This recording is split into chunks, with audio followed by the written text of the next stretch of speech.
Hello, friends and fellow lovers of all things beachy. Welcome to The Beach Speaks, the podcast that shares stories about the beach and our connection to it. I'm your host and beach lover, Paige Friend, helping you reconnect with the beach, return to your soul, and reimagine your life. So grab a cool drink, relax in your beach chair, stick your toes in the sand, and enjoy this episode of The Beach Speaks.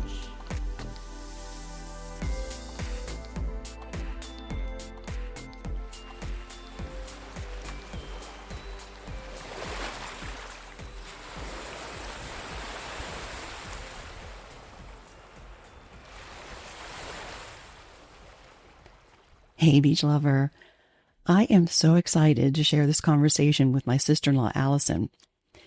When she called me and said, "You know, Paige, I never thought I would be saying this, but I am a beach girl." Now, you'll get to understand why hearing her say this had me jumping for joy, because imagine leaving your home in the foothills of Los Angeles for a vacation on the East Coast. You want to visit some areas that you'd like to move to, someplace new, with trees and land, maybe a little town in the mountains like Asheville. The trip is amazing. You visit places in Virginia and North Carolina, and on the flight back home, you're so excited because you think you found the perfect place. You land in LA that night, fight the traffic to get back to your cozy little cottage in Altadena. You're tired from the trip. You don't even unpack. You can do that in the morning. However, the next morning, you wake up to the sound of 100-mile-plus winds, and there's a raging fire in the mountains very close to your neighborhood. So, in a matter of minutes, you decided to grab a few essentials, your 3 dogs, 2 sheepadoodles and a Pomeranian that you call the boys, and head for the comfort of a nearby hotel to wait it out. The alarms start to go off. An evacuation order has just been issued. You stay up all night, anxiously watching the news in disbelief. This can't be happening. It's just a bad dream. But the uncontrollable fire is headed straight toward your neighborhood, and by the time the sun comes up, reality sinks in. Your home is gone, burned down to the ground. You lost everything. Then imagine having to relocate from that devastation to a home that you weren't really expecting, one that you were grateful to find but weren't really happy to move to. However, it ended up being the exact place you needed to be, and of course, that place was the beach. Here's Alison to tell us how it all happened.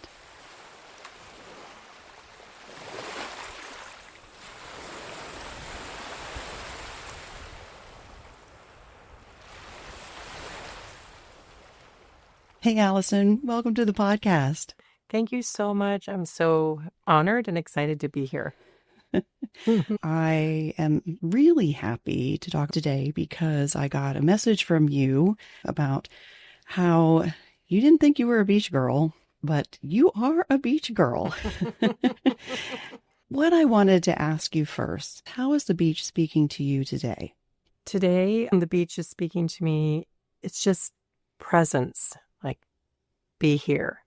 Just, it's safe. And that feels so good. Presence and safety. And that, I think you know very well because you've had some not so safe things happening in your life. Let's talk a little bit about what's been going on with you. Whew, okay. Well, January 6th, we were flying home from North Carolina. We had a fabulous New Year's there. We were kind of looking where to reroute ourselves in the next few years, right? Came home to warnings of a huge windstorm that, thank God for our local weather guy saying, if fire happens, run, pack a few things. So we did have time to pack passports, essential paperwork. But, no one believes they're going to lose their house. Having gone through this, I now understand it because the worst we thought was going to happen was probably a tree was going to fall on our house because it was like 100-mile-an-hour winds. we did live close to the mountains, but our home was 100 years old. So you kind of have this confidence that nothing's going to happen. Or if it does, we'll fix it. So we left our house with our 3 dogs, 2 suitcases. And the next day, our house was gone. And our entire neighborhood, 9,000 homes gone. Yeah. And I think 9,000? 9,000. Yeah. Oh, I didn't. Wow. Yeah. Well, it was the whole town practically, right? Practically. There are neighborhoods that you drive through and it looks as though nothing happened. It's so strange. But then you turn a corner and everything's gone. So I always say to people, it's good. They have videos out now where you can actually see it, because I don't think you can really comprehend the loss unless you actually see it. I mean, my entire neighborhood is now flat.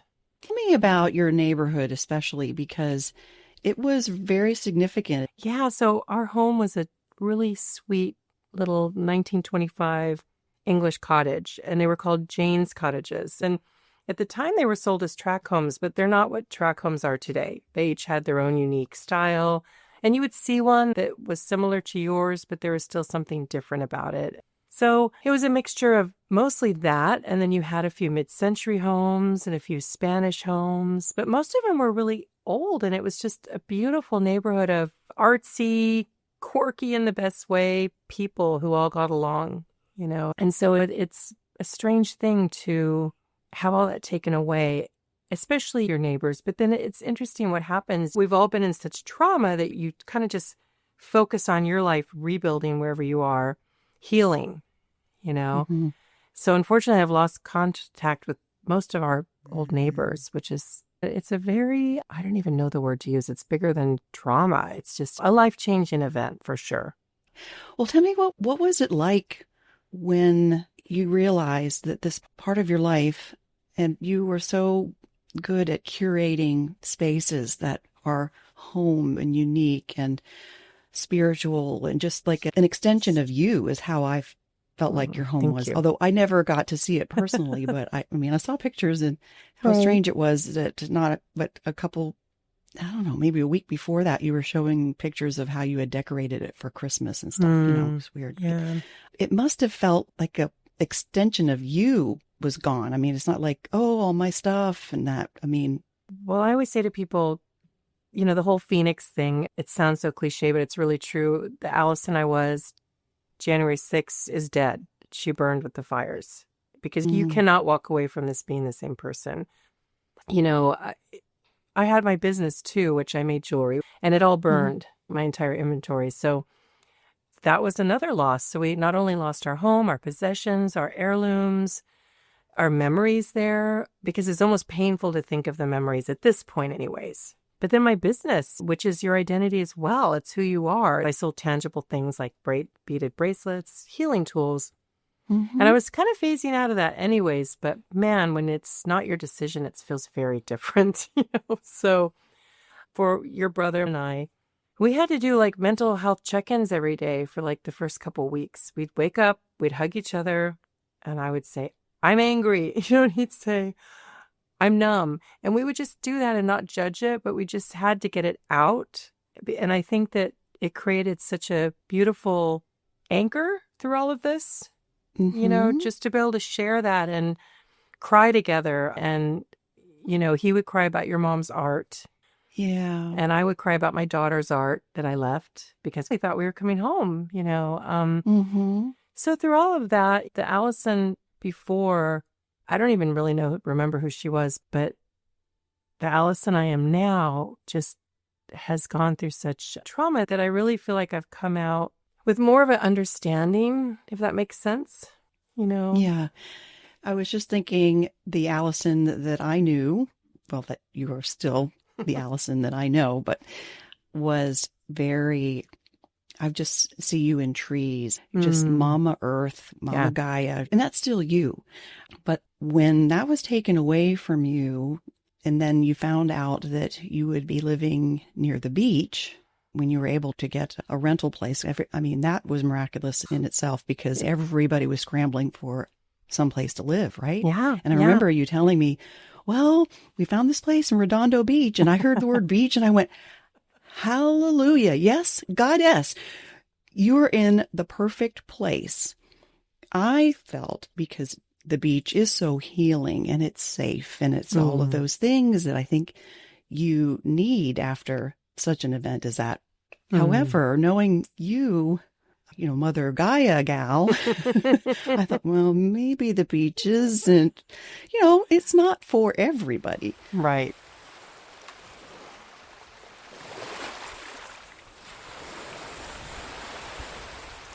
Tell me how it was when you moved there, because, well, that's Mm. what I want to hear about. I want to hear Absolutely. all about the beachy stuff. Yeah. Well, it's funny when you said the beach isn't for everyone. I'm not sure. I think it is. My daughter and I were just talking about this. We went to the beach last week just to sit. I have my favorite spot. And she said, Mom, do you remember when we drove here the first time and you cried the whole way home? Because you're like, I've never lived at the beach. I want my trees. I want what's familiar to me. I'm not a beach girl. I don't want to sit in the sun and, the house, our landlords did a beautiful job preparing it for us. But before it was a little bit of a mess. And I just, from owning your own home to relying on a landlord to make it livable, it's just such a different experience. Yeah. So I was dreading it. I'm going to be honest. I was absolutely dreading it. And I got home after we came here and I hugged my husband and we cried for like 10 minutes. I'm like, I just want to go home. The first day we moved in here, I had to drive to Pasadena in the morning. Went to a gas station. I got out of my car and I couldn't believe it. My heart just opened. I was like, what is this feeling? Because it had been so closed since the fires. And I took a really deep breath and I went, oh my God, that's the ocean. So I remember I actually texted my landlord. I'm like, thank you so much for allowing us to live at your house. My heart just opened.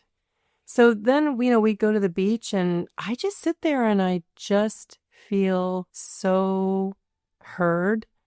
And also I look at the ocean, it's so vast and I think we're going to be okay. It's so big, it just feels so safe. And it makes me realize how my problems, even how hard they are, we'll get through it. Just seeing that huge ocean and all the sand. And I'm just like, we're just a drop in the sand. We're going to be fine. Yeah. Yeah. How Remarkable. close are you to the beach? It's a 25-minute walk.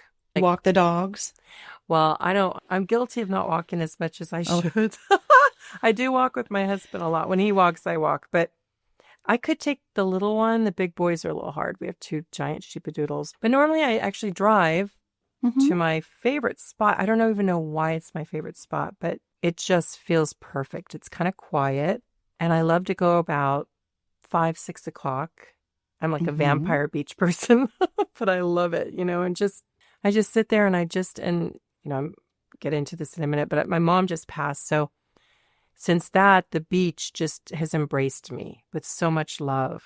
Tell me more about that and with the loss of your mother, because that's kind of putting me back at Clearwater when my parents were living there last years. And that little spot of, well, it wasn't private beach, but it was private to me. Yeah. Was so important for that period of my life. So tell me about what happened with your mother and all that you've been going through with that. That's a big loss. Oh, it's so crazy. Like this year, and I'm not alone. Many people have experienced horrific loss this year. It's just incredible in the worst way. But yeah, so through all this, my mom, she was 91 and she's just been sick on and off. But we were so busy dealing with debris removal, insurance, all this stuff. So my brother was kind of handling it as well. But my mom was very independent and she didn't want anybody telling her what to do. And she did not like to go to doctors, not like to go to the hospital. So I was speaking to her in May and she sounded really bad and a little bit lethargic. So I went up there and she wouldn't go to the hospital. She wouldn't let me call the paramedics. So I had to wait till she was asleep. And it ends up that she was very, very ill. She had sepsis and it had turned toxic. But it was so strange because it went from my mom being alive to all of a sudden she's in ICU to all of a sudden she's in hospice. So it just was such a shocking whirlwind. And I always say to people, like, losing my house and everything we owned is nothing compared to losing your family, like my mom. It was a tipping point for sure. But again, when I was sitting there in hospice staring at her, crying, all I kept picturing was the beach. Like, really, it's all you crave like sugar. I was like, I want the beach. I want to sit there. I need to stare at the ocean, and again, I went there and just cried and just got it all out. And So it's really odd the way life works because, we're here. And as much as losing our house was horrific and our belongings, it's really interesting because it put us here. And I think, I was meant to get to know the ocean and just how incredibly warm she is and loving. Mm-hmm. Warm would not be my word for the ocean and the Pacific, but Why don't we go in? We have all these warnings not to go in our water. So, really? Why? Yeah, it was some toxicity issue. I think originally there was issues because of the fires. And there's a lot of sea life that have actually died because of it. Yeah. So especially Santa Monica. I'm not really a swimmer, so I'm not one. That'll be next. That'll be the next podcast. I've discovered swimming. Okay. But I do enjoy just sitting there and getting my toes in the sand and just the sound, The Pacific Ocean is so active. And I just remember the sound when you had your retreat in Malibu and showing up to this beautiful home and the magnificent windows. You just look out at this vast ocean and the sound of the waves. It was actually so loud at night I had to close the window a little bit. Oh yeah. It was very loud, very hard. But the rhythm of the waves, and we don't realize this consciously, we're not thinking about it, but our body is always responding to that repetition and that sound. And we're made of so much water. It makes sense that with the moon and the tides and really feeling that vibration, it's like you become almost an extension of that.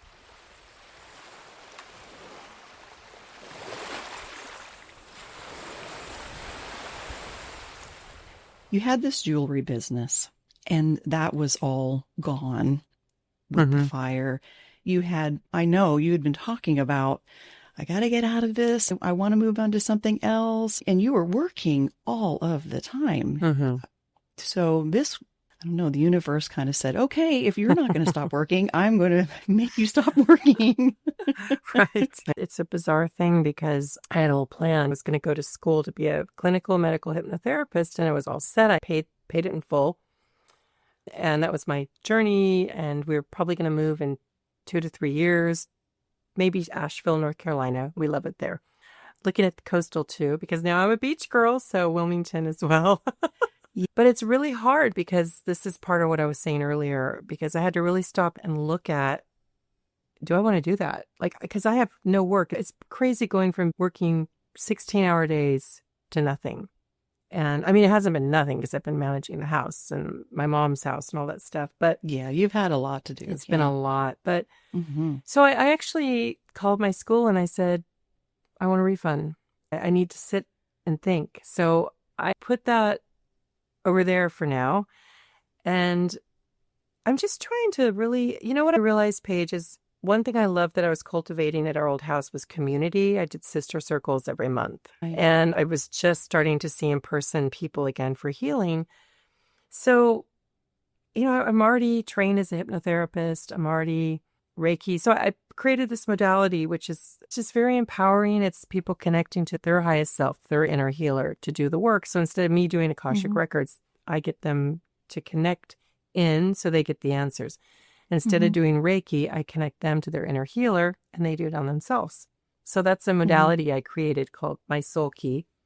So I decided that for now, I'm just going to work on that. And then wherever we land, I want to create an in-person space where I can get a beautiful sound bed. One of those, have you seen them? They're gorgeous sound beds. And I can do Reiki and hypnosis and circles. And I think people are really craving that connection, Absolutely. Absolutely. I have been feeling that every time I open Facebook or Instagram. I use that so often to stay in touch with people that otherwise I wouldn't, or just to show people what's going on with me here at the beach, anything like that. And all I see are ads, just all this stuff from people I don't know. And I feel even more disconnected than ever. Oh, yeah.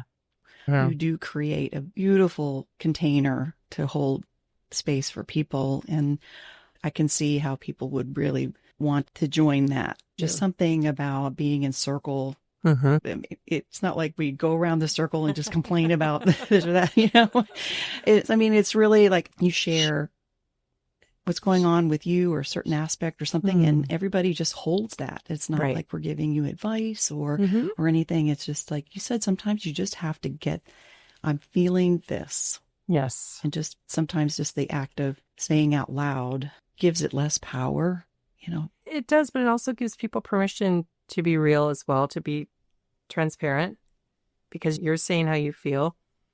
And I think we need more of that because, I've seen in the past a lot of bypassing in the spiritual world where you're supposed to be high vibe all the time. And, Yeah. I had someone say to me a couple months ago, it's time to move on. I'm just like, okay, how dare you, first of all? It's been, I think at the time it was 4 months since we lost our house.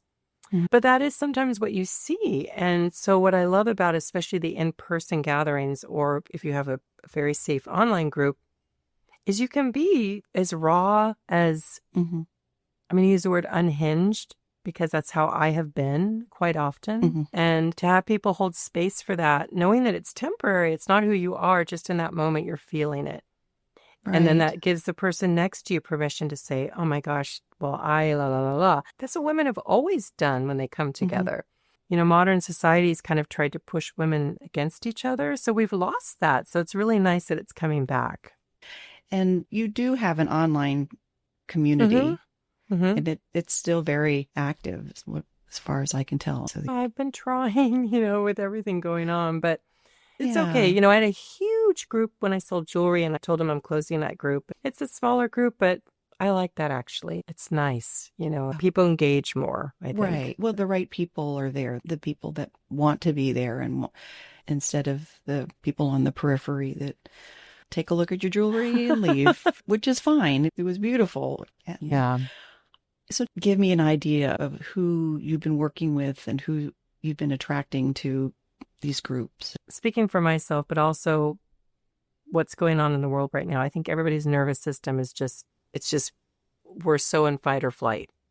So I've been doing these little mini, they're just $22 mini 11-minute Reiki sessions where I do sound healing. They get a sound clip, like 2 or 3 minutes. I pull oracle cards for them and I just send healing just to calm them down. And it's gone really well. So that's me kind of dipping my toes back in. And I'm offering my other sessions, the Soul Key. But I just want to say, because speaking of support, the kindness that came from the fires, I have a therapist who's been a therapist for 20 years. So she's not trying to get her hours, Right. And she has offered free therapy for me since the first week after the fire. And that, to me, speaks volumes to her integrity, her heart.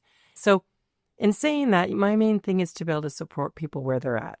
So if someone really needs it, I'm willing to show up for them, You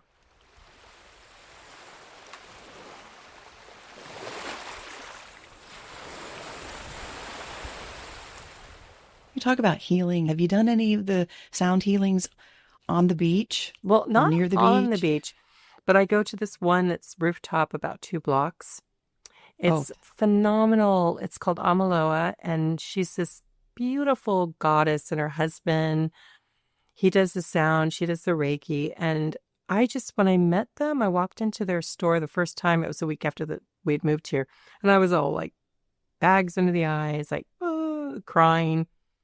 And 2 weeks later, I walked in there and she was just like, wow, she could see the difference, the beach, just healing.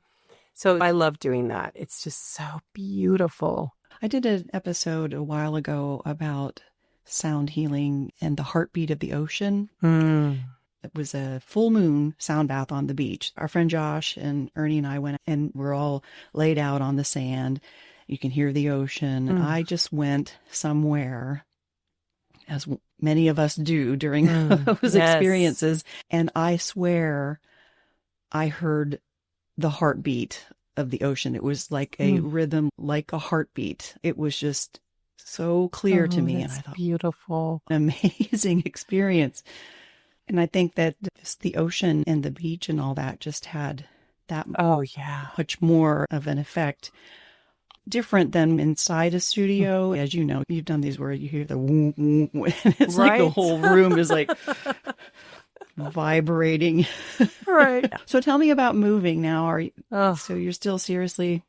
well, we have to. We don't really have a big choice. I mean, that's another thing about the universe kind of knocking you forward, because who knows when we would have actually done it if we had our house, because there's always a reason to push it. Oh, maybe next year. But no, Yeah. we are traveling to North Carolina in late August, early September. So we're going to go to Wilmington, North Carolina, and then Asheville, which I love Asheville. I could move there tomorrow. I haven't been there since the hurricane, but one of my dear friends lives there. It's coming back. So we're going to check out Weaverville, which is right above Mhm. Asheville, and then Asheville. So I'm really excited. And then my daughter is going into nursing, which is wild. Oh my goodness. Yeah, so she's going to be in school. So I don't know, she's kind of hinting that she might tag along. So that would be amazing. We'd be so happy, Big changes. I'll say, because she has been a Hairdresser. right? Yeah, and I could be wrong. I'm only speaking for my daughter, but I think they look at how different the world is for them. Like when I was her age, I could afford my own apartment in Hollywood. Now she looks at, gosh, if I'm a freelancer with insurance, it's getting crazier and crazier. So she's like, what if I was a nurse, I'd have a steady job, I'd get benefits. I like that young people are kind of actually looking at this like, okay, this is not my parents' reality. This is my reality. So how can I work this? That's a wonderful, wonderful opportunity for her. Well, you'll have to tell me when you're planning to be out here, and maybe we can meet you halfway somewhere. Great. Or I'll something. send you the dates. I have a really funny story about Wilmington, because I used to vacation at Myrtle Beach, which is a little bit further south of there. We had a timeshare back in the late 80s, early 90s when they were selling these timeshare. I mean, it was all the thing, and you trade your time off for another place. It was such a hassle and such an expense. Right. I went on my own, and then I met up with somebody there, and we were trying to think of something to do. And he said, have you ever been to Wilmington? I said, no, it sounds like fun. And I looked it up and I said, oh, there's a serpentarium in Wilmington. And he was like, what is that? I said, it's snakes. Oh, no.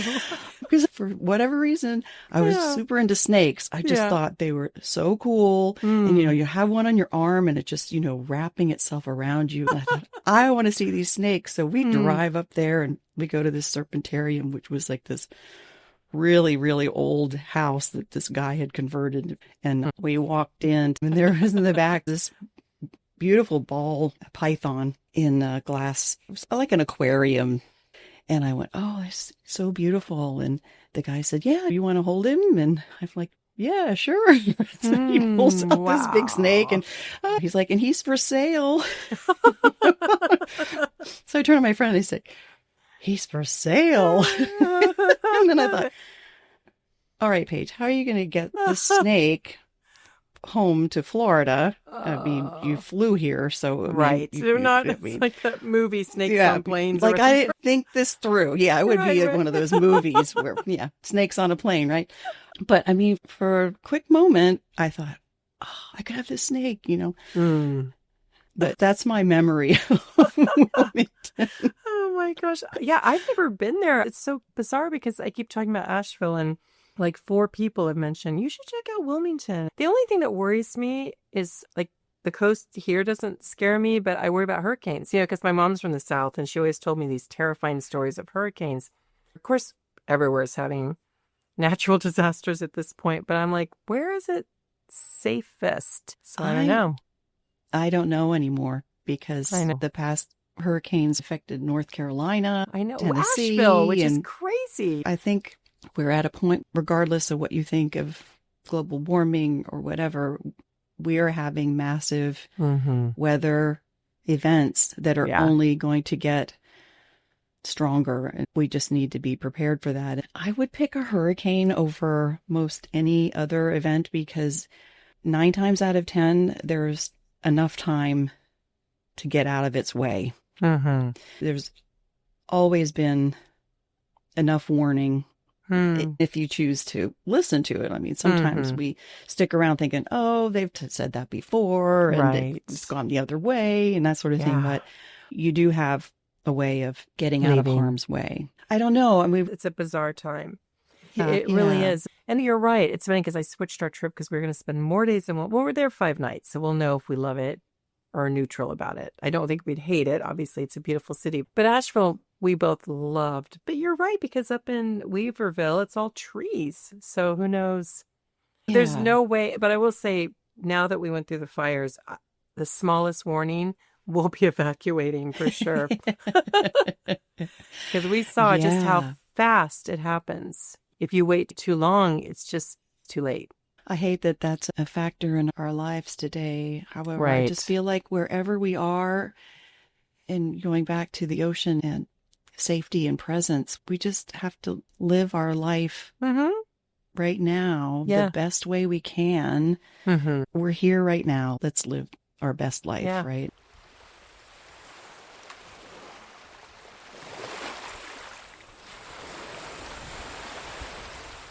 So you're not going to be doing that program in hypnotherapy that you intended then. Nope. Okay.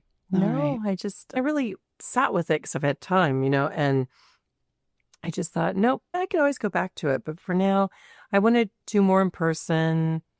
I can see it. It is a scary thing at being at this age to start all over again and then to start all over again in a new city. All of it. Yeah. It's all really big, but that's what I signed up for. Well, I mean, with you, it's all been about community. I Mm-hmm. mean, there in Altadena, you had your community, and now Yeah. you're building that there at the beach, and you'll do that again wherever you are. I feel like here at our beach, we live in a bubble. That's another thing I love about the beach. It's just, it feels like another world. It does. Like Oh, it completely the, does. I think the beach allows you to because you just sit in your thought and the water, the sound is almost like the womb in a sense, like the sound you were talking about. yes, So yes. just for me, it's allowed me to just disconnect and really feel. And also, me, I'm feisty. I don't stay quiet about my thoughts, on stuff. But it also has made me braver, I think, oddly, because again, you sit there Hmm. and you're just surrounded by all this, just, it's endless. And it does Yeah. make me think, God, my life is so short. Like, I'm just going to be honest. I'm going to be who I am and screw it. And that wouldn't have happened if I wasn't at the beach, I don't think. I mean, I've always been outspoken, but the water just something, it's so mama nurturing, I guess is what I'm trying to say. It makes Hmm. me feel, the trees felt like that, but this is more because the noise and it's like you're like being Hmm. rocked. So I think in a bizarre way, it was all meant to be to kind of, I think my marriage is stronger through all this. Hmm. He loves the beach too. Our dogs love it. So it's just been a gift in a bizarre way, a really weird gift. I wouldn't want to put this on many people getting there, but the actual gift at the end of it, the beach, has just been truly a blessing. You've been through a lot, and I love to see that you're healing and Thank you. that you're there at the beach makes me feel good because I know that that's where you need to be right now, wherever else you go. I mean, you'll Mm, have this moment. If you don't move to the beach from here, right. you'll always have it with you. It's interesting because I'm a Scorpio, but I definitely have had many dark days where I just couldn't get out of bed. But instead of fighting it and saying, oh, I have to just get out of bed, I allowed myself just to be in it, remembering that it's not who I am. It's temporary. I'm not depressed. I was just experiencing depression. So I think that helped because I just gave myself permission, thanks to my amazing therapist, to just Hmm. really be and sit in it and sit Yeah. at the beach. My God, I just have goosebumps picturing myself at the beach crying, just allowing myself to just get it out. And what a beautiful support system, just the waves coming in and birds flying around. Do you have a favorite ritual that you like to do at the ocean? I think you said you would go to your spot and sit down, but do you have Mm-hmm. anything like specific that you like to do? Funny because I used to be all about ritual. My home I used to sound bowls and to ground and stuff. But no, there I just dig my feet in the sand and just stare or close my eyes. I do breath work there. Like I'll do like the box breathing stuff, or like the one where you inhale and go, But I think just being there is a ritual. Yeah. Just let the ocean do what it does. And you don't have to do anything, right? Exactly. You just sit there and take it in. All right. Well, my challenge to you is to get in that water sometime. Know. I will sometime. Nope. It is cold. It is very cold. It is cold. Well, thank you so much. I really, really appreciate talking to you and getting caught up. Oh, thank you. This has been incredible. Yeah. The beach is speaking. Are you listening?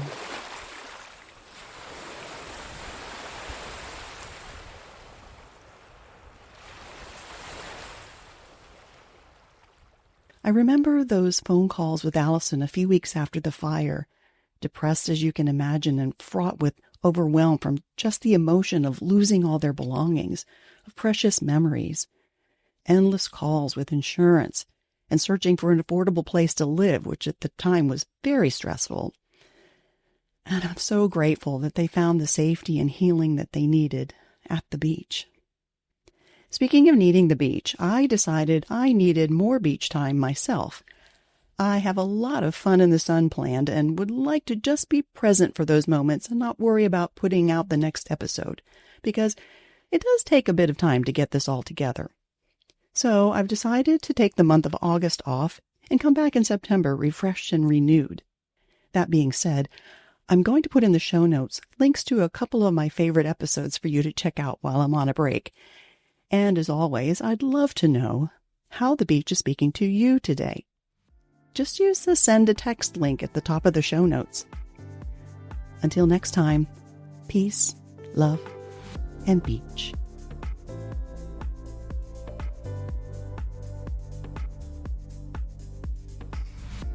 Thank you for tuning in to another episode of The Beach Speaks.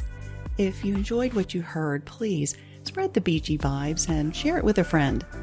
Because, let's be honest, who doesn't want more beach in their lives? And if more beach is what you crave, go to thebeachspeaks.com and sign up for my newsletter. It's an easy way to stay in the know, collect some tips and travel hacks for your next beach adventure, and find out what I'm doing at the beach. The beach is speaking. Are you listening?